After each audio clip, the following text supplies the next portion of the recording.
jamaah, oh jamaah, alhamdulillah. Baik untuk jamaah yang baru bergabung, hari ini kita sedang membahas tema yang sangat luar biasa. Temanya adalah kesalahan-kesalahan dalam pembagian waris. Tadi di segmen sebelumnya kita udah bahas mengenai syarat. Kedua juga ternyata ada hutang yang dulu yang harus dibayarkan nih sebelum kita membagikan warisan. Dan yang ketiga juga tadi kita sudah berbicara tentang bagaimana membagikan warisan supaya adil. Faktor-faktor apa saja yang harus dipertimbangkan. Masya Allah. Baik, akan kita bahas lebih dalam lagi mengenai tema kita hari ini. Tapi sebelumnya saya mau ngajakin jamaah untuk nonton tayangan berikut ini. Silakan. Sudah, tidak perlu emosi. Tidak perlu emosi. Ada bertanggung jawab. Ada bertanggung jawab. Kericuhan ini pecah setelah Lisminingsih bersama 3 orang anak laki-lakinya berusaha keras menghalangi petugas jurusita Pengadilan Agama Kota Blitar, Jawa Timur yang akan mengecek seluruh aset di dalam rumah sengketa harta Gonogini. Pengusaha sembako ini menolak eksekusi karena menilai jika amar putusan sengketa yang dibacakan oleh jurusita Pengadilan Agama Blitar cacat hukum. Sedangkan sebagian harta sengketa dengan mantan suaminya Sunanto telah diwariskan kepada ketiga anak kandungnya. Waduh, nah ini memang bicara soal pembagian waris selalu aja ada polemik, selalu aja ada perselisihan karena memang sensitif banget. Nah Ustadz Syam tadi masih punya hutang nih di segmen sebelumnya. Salah satu masalah dalam pembagian harta waris yang sering banget kejadian memang, dan itu juga sempat viral video yang sebelumnya tadi. Ada sebuah warisan yang memang dikuasai misalnya sama istri, tapi kalau dalam kasus tadi kan sepertinya harta Gonogini ya. Bagaimana ya caranya mengatasi permasalahan harta waris dalam hal yang bersangkutan dengan istri, antara suami istri. Lalu bagaimana sih sebenarnya sikap istri yang lebih bijak gitu untuk memanage gitu warisan dari yang dimiliki oleh suaminya. Mohon penjelasan ini Ustaz Syam. Silakan. Baik, bismillahirrahmanirrahim. Tabi guruku Habib Utsman, Mas Mikdad, Ustaz Aliza yang dimuliakan Allah Subhanahu wa taala. Harta Gonogini, langsung. Harta Gonogini cari dalam Al-Quran tidak ada. Tidak ada ya? Tidak ada. Ya? Harta Gonogini cari hukumnya dalam hadis. Wallahu a'lam. Selama yang kami pelajari, yang kami baca, yang kami dengar dari guru-guru kami juga tidak ada. Tidak ada. Harta Gonogini dalam athar, riwayat, wallahu a'lam juga tidak ada. Aduh. Yang ada cuma di Indonesia. Nah itu dia. Yang ada tuh? Cuma di Indonesia. Dan dari yang kami baca ternyata itu berasal dari, kalau di Aceh ada. Kemudian di Banjarmasin pun ada juga. Ada. Makanya ada disebut Syekh As'ad itu pernah membahas tentang hal harta Gonogini. Termasuk juga Allahu yarham Presiden Indonesia yang lalu almarhum Gus Dur, Kiai Haji Abdurrahman Wahid itu mengatakan juga tentang hal ini.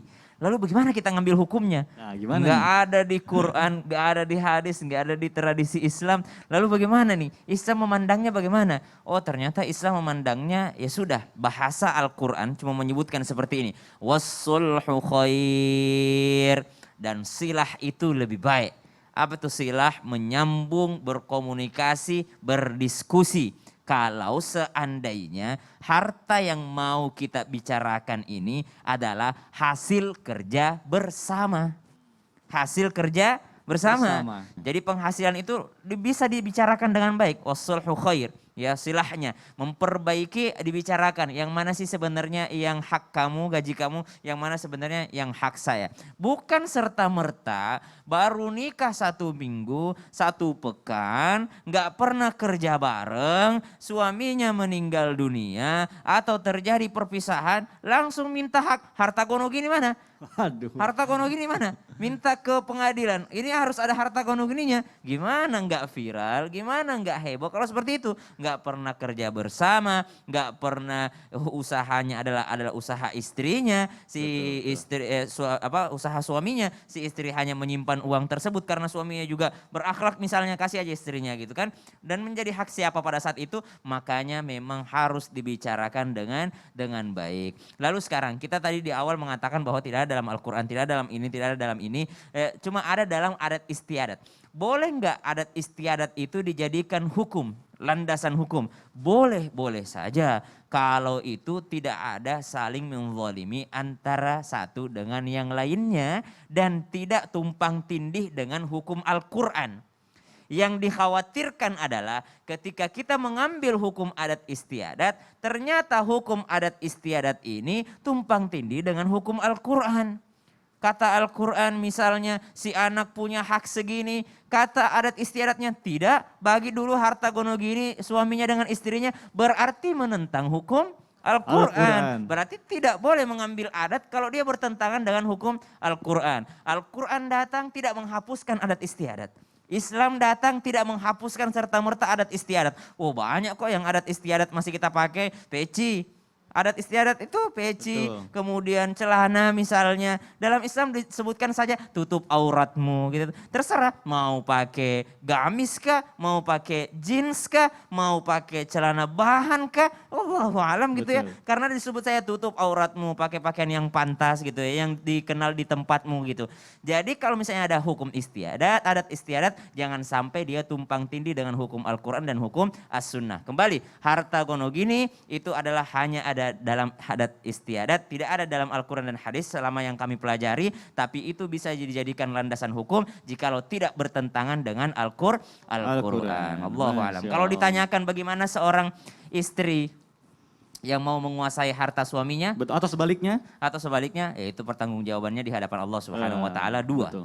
Bertanggung jawab di hadapan Allah karena tidak menjalankan hukum Al-Quran, bertanggung jawab karena telah zalim kepada yang punya hak harta tersebut. Betul, na'udzubillah, summa na'udzubillah. Nah ini memang penting sekali nih, kadang kita masih belum bisa membedakan mana yang adat dan mana memang ini hukum Al-Quran. Dan memang kita harus memprioritaskan dulu mengikuti apa yang dianjurkan oleh Al-Quran. Makanya ini luar biasa, Islam itu indah mengajarkan ilmu yang sangat luar biasa, kita jadi tahu nih mana perbedaan antara yang diajarkan oleh Allah, yang diajarkan oleh Rasul, yang diajarkan oleh Al-Quran dan mana yang adat istiadat. Kadang kita masih belum tahu. Masya Allah luar biasa. Terima kasih Ustaz Syam atas penjelasannya.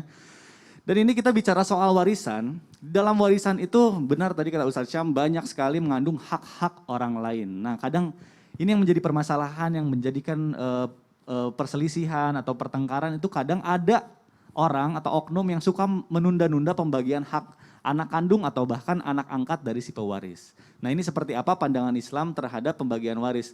Dengan menunda hak kandung atau anak angkatnya ini hukumnya bagaimana? Mohon penjelasannya Ustazah Liza nih. Oh iya. Ya.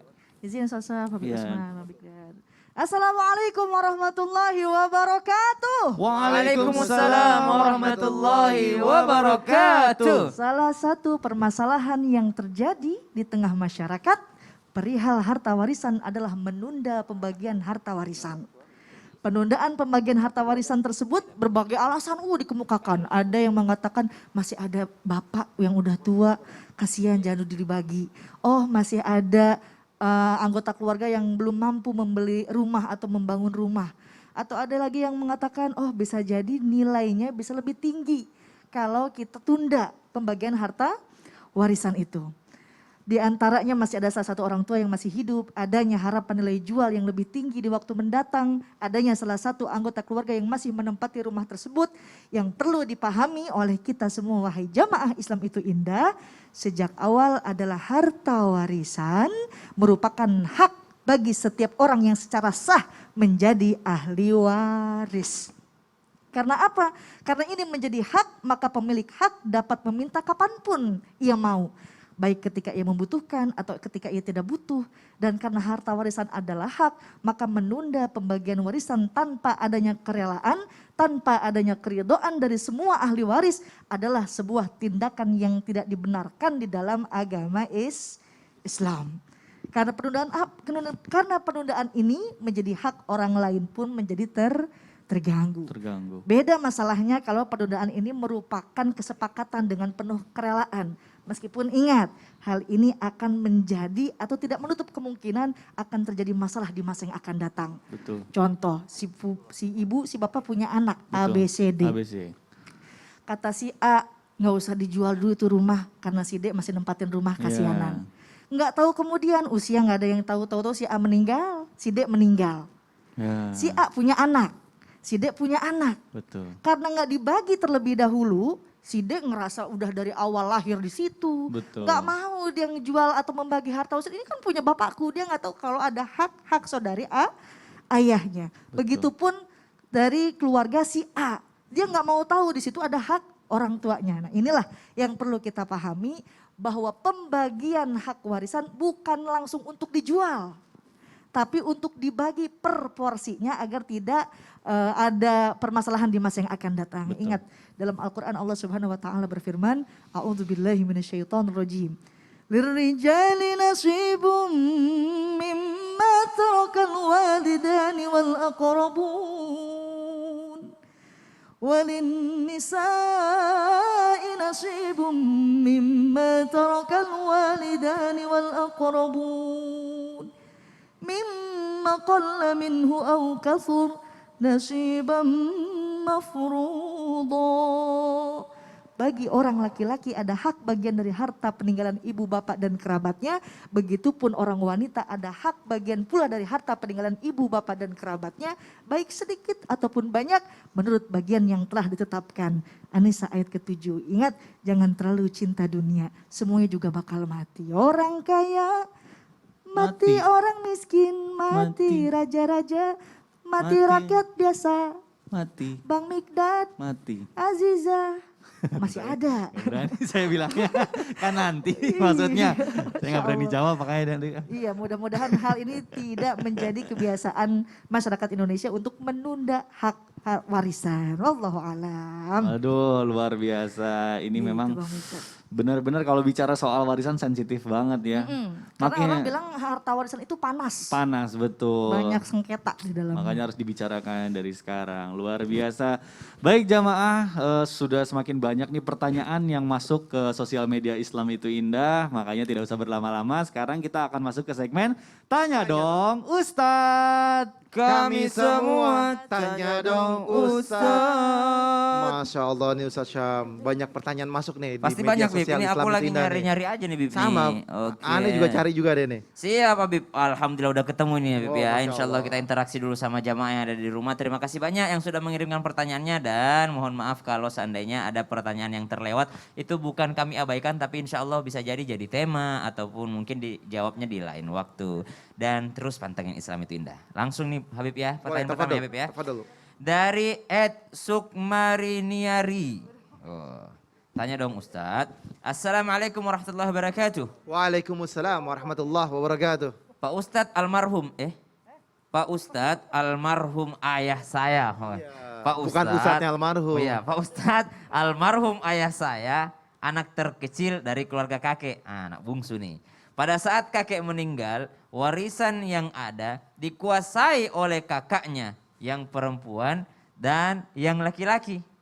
Sampai sekarang dipegang sama anaknya kakak ayah saya tersebut. Oh, bagaimana hukumnya ya Pak Ustadz jika kakaknya tersebut meninggal dunia dan anak-anaknya tetap menguasai warisan tersebut? Nah ini menarik nih Masya Allah Ustaz Syam. Ingat, warisan harus cepat dijual atau dibagikan.